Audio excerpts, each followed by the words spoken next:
Нашето културно наследство е навистина бројно и импозантно, но веќе се тоа е стасано во некоја фаза на сериозно пропаѓање. Некаде требаат хитри неодложни интервенции, некаде требаат само превентивни интервенции за да се добие на време, па у некоја следна фаза тој да се посериозно третира. Сашо Цветковски од Центарот за истражување на културно наследство при МАНУ веле дека средновековните споменици се во состојба каде што треба неодложно да се интервенира.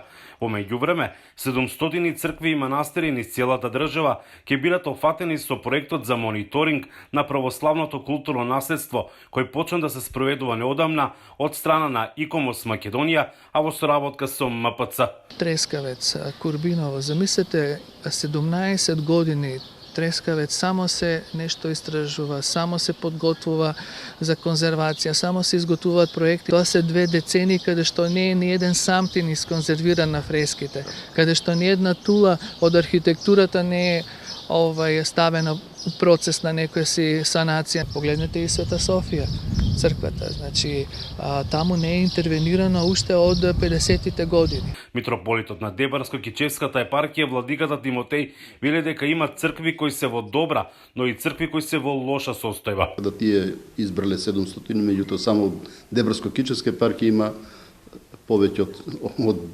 1000 цркви. Колку е постара една црква, толку повеќе треба нега. Света Софија, покрај тоа што штитиме и држава и црква, таа бара, бидејќи е веќе стара црква, има потреба постојано негување, како да кажат, да се интервенира, бидејќи времето си прави свое. Земјава располага и со речиси 30.000 икони, на кои им е потребна заштита, вели Цветковски. Од кои што, да кажеме, веќе 80% се за некој си облик на заштита.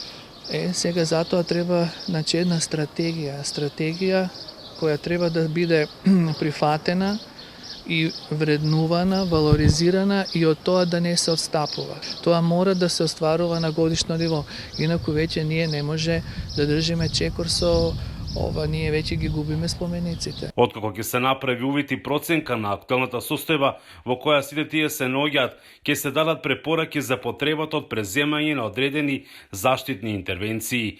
Проектот е во целост поддржан и од Центарот за културно наследство на Стейт Департментот на САД, како дел од неговата иницијатива за документирање на наследството на заедниците.